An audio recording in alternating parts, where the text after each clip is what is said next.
çögüldüm, saralım soldum.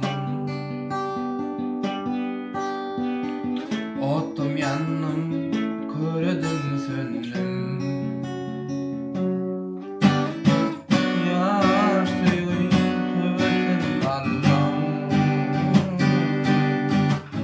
Beni yaktım, kime yar oldum. Yürekte üçmez oldum, kime yeter ki tadım.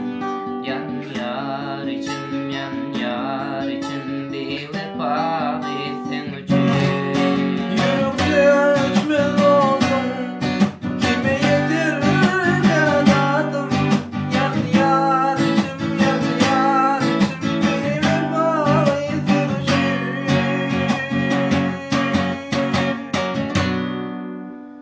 Bir hoş bulup için meni, göz yaşlarım dökeyim meni. Ya da yalnız geçin meni,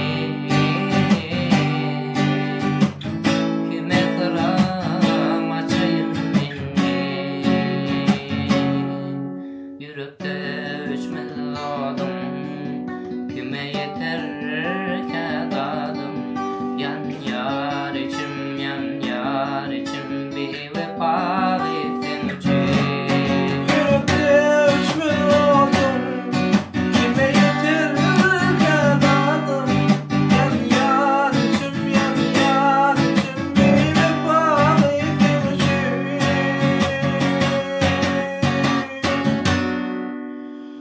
Aydın söyleyin derdin çekenler.